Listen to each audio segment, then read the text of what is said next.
안녕하십니까. 만화공인중개사 저자 이호훈입니다. 오늘은 부동산학개론 제49강 4. 수익방식 5. 감정평가의 실시에 대해서 같이 공부하도록 하겠습니다. 자, 수익방식 감정평가 3방식 6방법의 마지막 방식입니다. 세 번째 방식은 수익방식에서 구하고자 하는 것 역시 가격하고 임료 두 가지로 나뉩니다. 자, 수익방식에서 구하는 가격을 구하는 방법을 수익환원법이라고 하고 수익환원법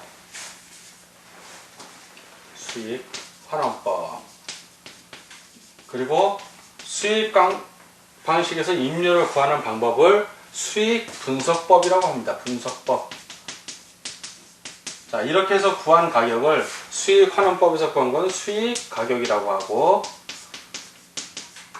분석법에서 구한 것은 수익임료라고 합니다. 자, 수익임료. 자, 오늘은 수익환원법의 수익가격과 수익분석법을 좀 같이 공부를 하고 있습니다. 자, 수익가격은 이제 수익가격. 자, 수익을 갖고 가격을 산출하는 겁니다. 현재의 수익이 아니라 앞으로 이제 수익이 나오겠죠. 일정 기간 동안. 그거를 환원을 하는 겁니다. 자, 그럼 어떻게 하냐? 자, 수익가격은 수익이 나고 순수익, 비용 같은 건 다 빼야죠. 자, 순수익을 환원이율로, 자, 환원율 또는 환원이율 다 같은 말입니다. 환원이율로. 가만히 보니까 어떤 이익, 임대료, 지대하고 지가에서 지대를 환원율로 환원을 해주면 지가가 나오는 구조하고 똑같아요. 이거는. 자, 순수익을 환원이율로. 자, 다른 말로 하면 순수익은 뭐냐? 총수익에서 총비용, 수익에서 비용을 빼주면 수익이 나오는 거고, 환원이율은 그대로 환원이율입니다. 자, 이러한 수식에 의해서 진행이 됩니다. 지역 문제 예전에 나왔던 게 이 부분. 자, 수익 가격을 구하는 거에서 환원이율을 니은이라고 해놓고, 그리고 적산임료 구하는 거에서 기초가격 곱하기 기대이율 가로 닫고 플러스 필요자 겸비. 거기서 기대이율과 이 환원이율 어디에 들어가는지 그걸 묻는 시험 문제가 종종 나오고 있습니다. 모의고사에도 잘 나오고, 그러니까 이 뒤는 몰라도 이 앞에 있는 이 공식은 눈여겨 두셔야 됩니다. 자, 환원이율이 밑으로 들어갑니다. 환원한다는 거. 그래서 수익환원법이 환원을 해서 가격을 구하기 때문에 수익환원법이에요. 예, 수익분석법에서는 이 환원이율 안 들어갑니다. 자, 이렇게 해서 수익가격을 구하는데, 자, 이러면 이 환원이율을 어떻게 구하는가? 자, 환원이율은 이것도 공식을 보면 환원이율을 구해야 될 거 아닙니까? 원본가격. 그러니까 부동산 가격이라고 생각하시면 되고, 그거에 대한 순수익 곱하기 100. 수익률을 생각하시면 돼요. 수익률을. 자, 이런 식으로 구성이 됐습니다. 자, 그럼 이 환원이율은 어떻게 구성이 되느냐? 두 가지로 구성이 돼요. 하나는 개별 환원이율, 또 하나는 종합 환원이율.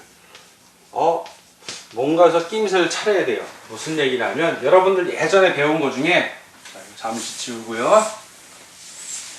우리가 부동산을 취득하고 보유하고 처분을 할 때를 생각을 해보세요. 내가 그걸 왜 보유하려고 그래요? 영업을 해서 이익이 나오니까.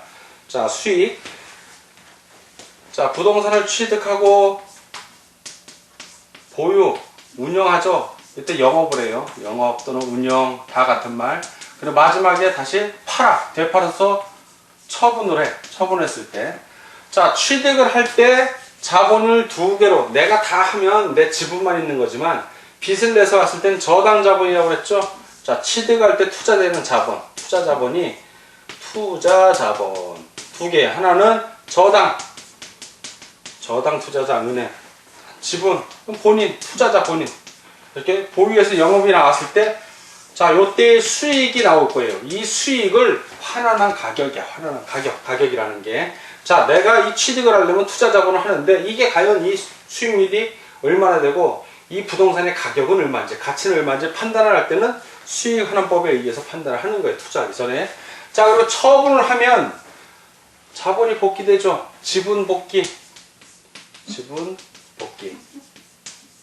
자, 지분 복귀하기 전에 뭐 한다? 저당 잔금 있잖아요. 저당 잔금, 미상한 저당 잔금. 이거 갚잖아요. 네, 이렇게 두 개로 되는 거. 처분을 하면 두 개가 나와. 자, 이러한 구조 아래에서 이걸 보면 개별 환원 이율은 지분 투자를 했을 때 이 지분의 수익률, 개별 환원 이율이에요. 지분 가격의 순수익. 전체 순수익이 아니라 지분에 대한 순수익이야. 마찬가지로 종합 환원 이율은 지분과 저당을 다 합친 개념이야. 순수익도 전체 수익이 되는 거고. 그렇다는 걸 알아두시고, 왜 이걸 구분을 해주냐면, 저당에서 원하는 수익률은 은행 이자율보다 약간 높으면 돼. 그러나 지분권자의 나로서의 수익률은 이거보다 높아야 은행 이자 갖고도 내 수익이 생기지. 이거보다 낮으면, 저당 투자자의 수익률보다 낮으면 나는 손해죠. 내 이익을 부채 서비스로 이자, 원리금으로 다시 더 갚아야 되니까. 그래서 개별 환원이율과 종합 환원이율이 나오는 이유는 저당 투자자의 수익률과 지분 투자자의 수익률이 다르다는 거에 착안을 해서 나온 거예요. 이거 두 개가.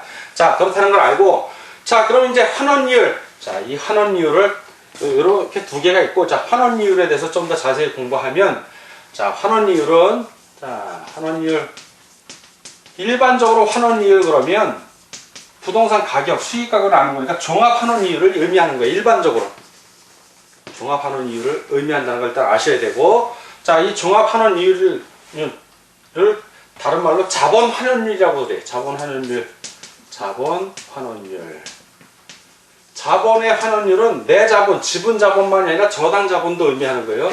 자, 그리고 자본 환원율은 다른 말로 해서 자본 수익률. 자본 수익률. 자본이 어떤 수익을 낼까? 플러스 자본 회수율.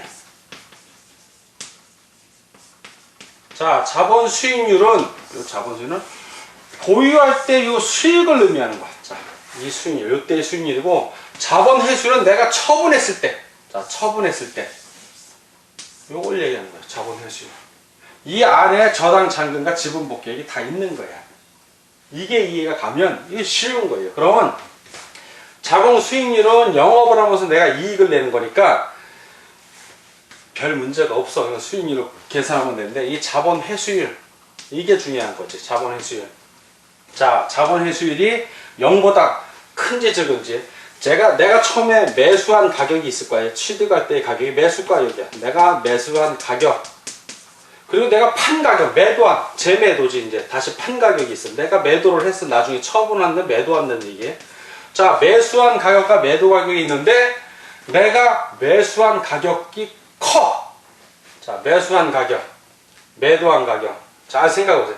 자, 같으면 매수 가격이나 매도 가격이나 같으니까 나의 자본 회수율은 그냥 제로가 되는 거야. 뭐 이익이 남은 게 없어. 이익이. 예. 그런데 내가 매수한 매도한 가격이 있는데, 매수한 가격이 크면 나는 예를 들어서 10억에 샀는데, 예를 들어 주는 게 확실히 빨라. 매도는 9억에 했어. 그럼 얼마야? 마이너스 1억이잖아. 이거는 0보다 작잖아. 이때는 자본 회수율이 없는 거야. 마이너스야. 간단해. 그런데 반대로 내가 10억에 매수를 했는데 11억에 팔았어. 그럼 매도 가격이 더 커. 그러면 나는 0보다는 크잖아. 1억 벌었잖아. 자본 회수율이 높은 거야, 이거는. 이해가 가죠? 이거 중요한 개념이에요. 자, 즉 매수 가격과 매도 가격을 비교했을 때, 즉 내가 산 가격보다 판 가격이 커야만 자본 회수율이 0보다 커지는 거예요. 요거만 알면 다 된 거예요. 이 자본 회수율은. 이게 깊은 내용인데 핵심이 요겁니다. 핵심.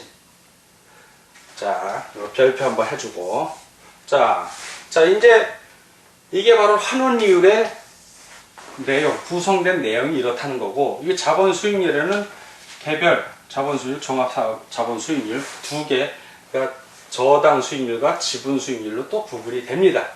자, 그러면 이 환원이율을 어떻게 구하나? 자, 이건 환원이율의 내용이고, 그럼 이 환원이율은 어떻게 구하나? 이 환원이율을 구하는 방법들이 있어. 크게 그냥 점검만 하고 넘어가면, 환원 이율을 구하는 방법이 아닌 것은 이렇게 해서 시험 문제가 자주 나와요. 첫 번째는 요소 구성법이라는 게 있어요. 요소 구성법, 조성법이라고도 해요. 요소 구성법을 조성법. 그 다음에 시장 추출법이라고 그래. 시장. 매매사례 비교법을 얘기해. 시장에서의 매매사례를 비교하는 게 시장법이야. 시장 추출법. 자, 그리고 투자결합법. 투자결합법이 바로 아까 말한 저당 투자자와 지분 투자자의 그 수익률에 대한 그 요구가 다른 거에 기한해서 양쪽을 투자를 결합을 해서 나온 개념이다. 이 환원이율을 구하는 게 투자결합법. 엘우드법. 이거는 이제 저당 지분 방식, 저당의 지분 배식. 그 다음에 부채감당법, 부채감당법 이렇게 있는데 환원이율을 구하는 방법이 이렇게 있고 앞 글자만 이용해서 요시 투엘 부자 뭐 이런 식으로 그리고 이제 자본 자산 감법이 있는데 일단 요시 투엘 부자 이런 식으로 암기를 하기도 합니다. 자, 이렇게 환원이율을 구하는 법이 이렇고, 자, 그러면 순수익을 환원하는 방법, 즉 수익 가격을 구하는 방법. 자, 순수익을 환원하는 방법, 즉 환원이율로 어떻게 환원을 할 것인가. 그 방법에 따라서, 즉 수익 가격을 구하는 방법에 따라 방식들이 여러 가지는 아는데, 자, 이번에 수익 가격을 이런 식으로 구하는데 어떠한 방식으로 하냐. 자, 이 방식. 첫 번째, 직접 환원법이에요. 직접 환원하는 법. 직접 환원법. 얘는 토지 같은 거, 농지나 염전에만 쓰는데 똑같아. 순수익을 환원이율로 그냥 환원을 해버리는 거야. 간단해. 직접 환원법. 두 번째, 직선법이라는 게 있어요. 직선법. 이건 공식까지는 안 물어보고 대략 직선법은 직접 환원법은 토지를 생각하면 되고 직선법은 건물, 토지에 뭔가 자본이 투자되는 경우, 건물, 공작물 이런 걸 생각하면 됩니다. 직선법은. 세 번째는 연금법. 연금법은 이제 순수익에 복리연금 현가율을 곱해주는데 주로 이건 임대용 부동산. 임대용 부동산에 쓰이고, 자, 네 번째는 상환기금법.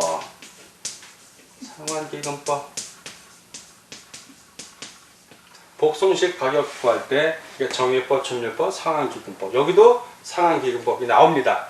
여기서 나오는 상환기금법은 주로 광산 같은 거, 수익률이 일정하지가 않은 경우, 수익률이 예상하기가 힘든 경우, 주기성이 없는 경우, 그때 상환기금법을 좀 씁니다. 그리고 다섯 번째로 할인현금 수지분석법. 우리가 배웠죠? 시간 개념을 도입해서 분석하는 거, 수익성 지수, 그리고 수익현재 가치, 내부 수익률법 이런 걸 써서 분석을 합니다. 자, 수익환원법. 이거의 장점은 이게 수익성 부동산에 참 평가에 유용한데 논리적이고 이론적이고 정확한데 중요한 감정평가사가 주관이 좀 개입될 확률이 높고, 단점은 비수익성 부동산은 적용하기 어려워요. 수익이 안 나와. 그래도 가격이 형성이 되는데 그런 경우에는 좀 어렵고 부동산 신고 구별이 어려워서 불안정한 시장에서는 수익률을 좀 내기가 어려워요. 수익 환원법에 의해서 가격을 산정하기가. 그래서 그럴 때는 이제 비중 가격을 병행해서 가격을 판단하기도 합니다. 자, 이렇게 수익 가격은 수익 환원법에 의해서 구하고, 수익 분석법은 그 총 수익을 분석해 갖고 순수익을 구한 다음에 필요 겸비, 역시 수익 임료를 구하는 수익 분석법에서 수익 임료를 우리가 구하는데, 이 수익 임료는 어떻게 구하냐? 순수익 임료. 자, 순수익 임료를 구하고 거기다가 뭘 더한다? 경비, 필요 경비. 똑같아요. 필요 경비는 처음에 설명한 거랑 같기 때문에 필요 재경비, 필요 경비 다 같은 말입니다. 이렇게 두 개를 합해서 합니다. 자, 수익 환원법과 수익 분석법은, 수익 환원법, 지금 가격을 구하는 수익 환원법은 모든 부동산에 다 해당이 됐지만, 요 수익 임료를 구하는 거, 수익 분석법은 여기 기업용 부동산에만 적용이 돼요. 이거는 기업용 부동산에만 적용이 된다. 결국 그 주택용 같은 경우는 이런 식으로 수익 임료를 구하는 게 아니라 그 비준 임료라든가 아니면 그 적산 임료에다가 적산 가격, 기초 가격에다가 자기가 원하는 이자율, 기대율.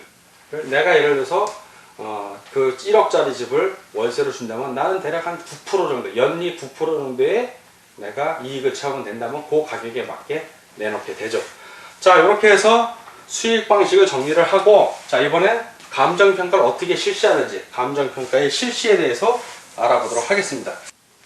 자, 이번엔 감정평가의 실시에 대해서 알아보도록 하겠습니다. 감정평가의 실시란 감정평가 3방식 6방법에 의해서 구체적으로 부동산 가격을 감정평가해서 금액, 즉 가액으로 표시하는 것을 말합니다. 자, 이번에는 감정평가의 실시에 대해서 같이 알아보도록 하겠습니다. 자, 먼저 감정평가의 실시 첫 번째, 토지의 평가 방법입니다. 토지. 자, 이 토지는 공시지가 기준법을 적용합니다. 공시지가 기준법. 자, 먼저 공시지가 기준법 정의를 보겠습니다. 대상 토지와 가치 형성 요인이 같거나 비슷하여 유사한 이용 가치를 지닌다고 인정되는 표준지의 공시지가를 기준으로 대상 토지의 현황에 맞게 시점 수정, 지역 요인 및 개별 요인의 비교, 그 밖의 요인의 보정을 거쳐 대상 토지의 가액을 산정하는 감정평가 방법을 말한다. 자, 표준지 공시지가가 기준이 돼서 토지를 평가하는데요. 그 세부적인 내용을 보겠습니다. 먼저 인근 지역에 있는, 자, 이 토지는 인근 지역에 있는 표준지, 표준지를 선정합니다. 인근 지역에 있는 표준지의 공시지가, 바로 이 표준지의 공시지가를 기준으로 공시지가 기준일부터 가격 시점까지의 지가 변동률, 생산물, 생산자 물가 상승률, 그리고 기타 사항을 종합적으로 참작하여 평가하여야 합니다. 인근 지역에 적정한 표준지가 없는 경우에는 인근 지역과 유사한 지역적 특성을 갖는 동일 수급권. 자, 인근 지역이 표준지가 없을 때는, 그때는 뭘로 한다? 그때는 동일 수급권. 동일 수급권 안에 유사 지역 표준지의 공시지가를 기준으로 평가합니다. 자, 이 동일 수급권에 있는 유사 지역입니다. 유사 지역. 이 유사 지역에 있는 표준지 공시지가를 기준으로 합니다. 그리고 다만 적정한 실거래가가 있는 경우에는 이를 기준으로 할 수 있습니다. 자, 이렇게 토지에 대한 것을 알아봤습니다. 자, 이번에는 두 번째, 건물입니다. 건물의 평가 방법은 원가법입니다. 원가법에 의해서 건물은 평가합니다. 자, 그대로 건물을 지을 수 있으니까 원가로 평가합니다. 자, 세 번째, 토지 그리고 플러스 건물. 이것을 일괄 평가할 때입니다. 한꺼번에 평가한다는 얘기죠. 자, 일괄 평가. 자, 이런 경우에는 뭘로 한다? 거래 사례를 비교합니다. 거래 사례 비교법. 그래서 이 경우 토지와 건물의 일괄 평가입니다. 이 경우 감정평가액은 합리적인 기준에 따라 건물가격과 토지 가격으로 구분하여 표시할 수 있습니다. 즉각 건물의 소유권의 대상이 되는 건물 부분과 그 대지 사용권을 일괄하여 감정평가하는 경우에는 거래사례 비교법을 적용하여야 합니다. 자, 참고적으로 이제 산림의 경우를 한번 보겠습니다. 산림. 산에 있는 나무가 같이 있는 숲입니다. 산림은 산지, 산에 있는 땅을 말합니다. 산지하고 거기 있는 나무, 인목을 구분합니다. 자, 이것을 구분해서 감정평가하고요. 자, 이 인목 같은 경우에는 거래사례 비교법으로 평가합니다. 거래사례 비교법, 인목. 물론 예외적으로 이제 이 인목에 예외적으로 원가법을 적용하는 경우가 있는데 어떤 경우냐면 지름이 작은 그 나무 숲, 즉 소경 목림이라고 그래요. 소경 목림. 지름이 작은 나무 숲은 원가법을 적용합니다. 자, 이 두 번째 이제 산지와 인목을 그것도 일괄 평가할 때, 자, 한꺼번에 평가합니다. 일괄. 한꺼번에 산지와 인목을 한꺼번에 묶어서 평가할 때는 역시 거래사례 비교법을 적용하여 평가합니다. 자, 감정평가의 실시 네 번째, 과수원입니다. 과수원. 과수원의 감정평가 방법은 거래 사례 비교법으로 합니다. 적용하고요. 다섯 번째, 의제부동산. 의제부동산.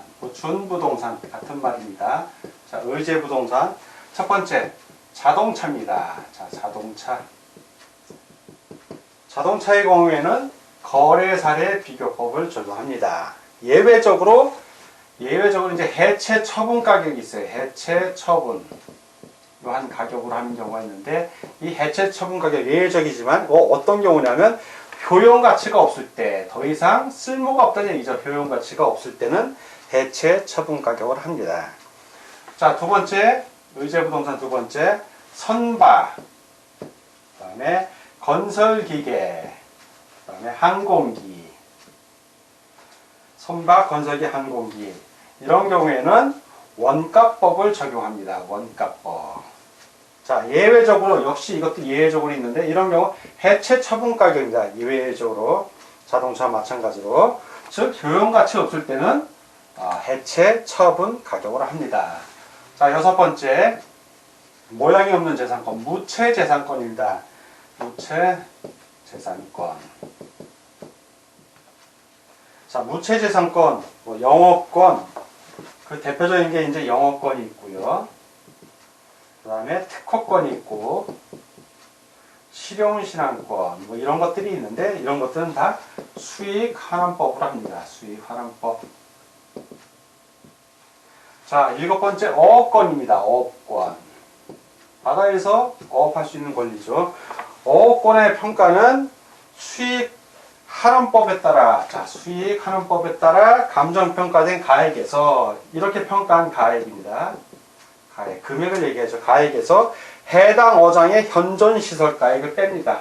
시설가액, 현존 시설가액입니다. 시설가액. 그래야 어업권의 순수한 그 감정평가액이 나옵니다. 빼고 감정평가를 하는데, 이 경우 어장의 현존 시설가액은 적정 생산 규모와 어업권 존속 기간 등을 고려하여 선정하되 과잉 유휴 시설, 과잉 많은 거죠. 과잉 유휴 시설을 포함하여 산정하지는 않습니다. 자, 이렇게 오늘 부동산학 개론 제49강 시간이었고요. 4. 수익 방식, 5. 감정평가의 실시에 대해서 같이 알아봤습니다. 오늘 공부하느라고 수고 많으셨습니다. 다음 시간에 뵙겠습니다. 감사합니다.